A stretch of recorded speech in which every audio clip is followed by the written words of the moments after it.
Сәлем достар, бүгінгі видеоблогымызда бисквитті рулет әзірлейміз. Рулетімізге қажетті заттар 5 жұмыртқа, 6 ас қасық қантымыз, 6 ас қасық ұн және 1 кішкене қасықпен какао ұнтағы. Креміне 150 грамм клейги 33%, яғни сливки және 2 ас қасық қант ұнтағын қосамыз. Ең алдымен 5 жұмыртқамыз бен 6 ас қасық қантымызды аппақ көбікке айналғанша әбден ерітіп миксерлеп аламыз.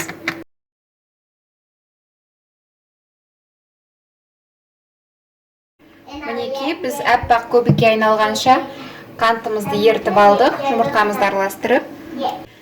Біз ұнымызды ұн електен өткізіп салып аламыз, одан кейін қолымызбен араластырып шығамыз.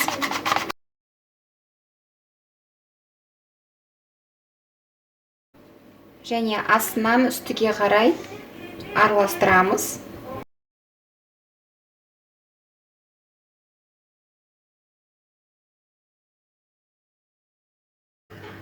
Ұнымызды араластырып алдық.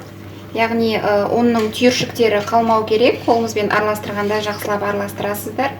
Және кішкене бөлігін жеке ыдысқа құйып аламыз.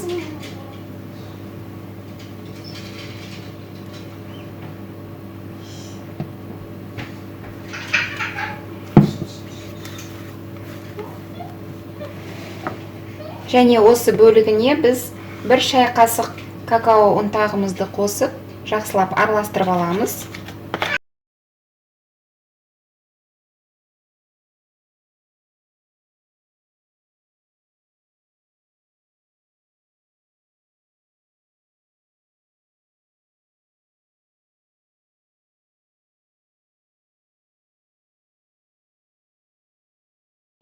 Біз массамызды формамызға құйып шықтық, ал жаңағы шоколадты бөлігін мынандай кондитерлік бізге құйып алдық. Енді біз осы шоколадты бөлігімен рулетімізді әсемдеп шығамыз.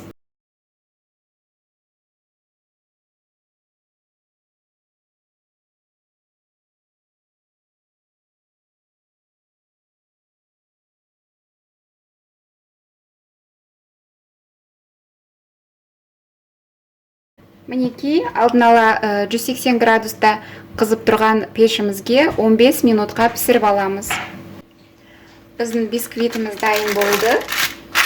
Енді ыстықтай осы қағазымыздан ажыратып аламыз. Енді ыстықтай орамалмен бірге орап шығамыз. Бисквитіміз осы орамалда әбден суығанша тұрады. Біз кремімізді дайындауға көшейік.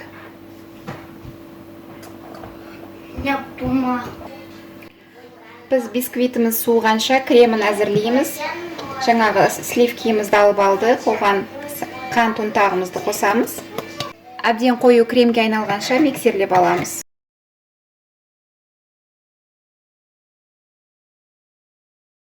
Креміміз дайын болды. Біздің рулетіміз суыды. Енді ақырындап орамалдан босатып аламыз.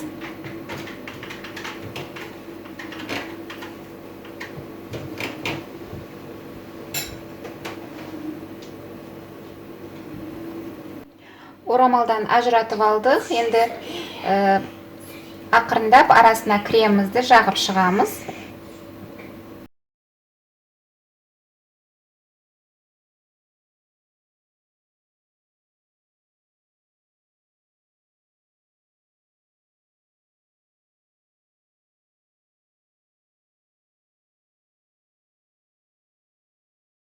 Мінекей достар, біздің рулетіміз дайын болды. Яғни өте жақсы көтерілген, жұмсақ бисквиті әрі кремі де. Сіздер мысалы сливкидің орнына арасына жай ғана повидло жақсаңыздар да болады, немесе варенье, немесе жаңағы варенкамен де крем қылып арасына жаға берсеңіз болады. Рулетім ұнаса, каналыма жазылып, лайк басуды ұмытпаңыз. Ас әлемімен бірге болыңыздар, сау болыңыздар.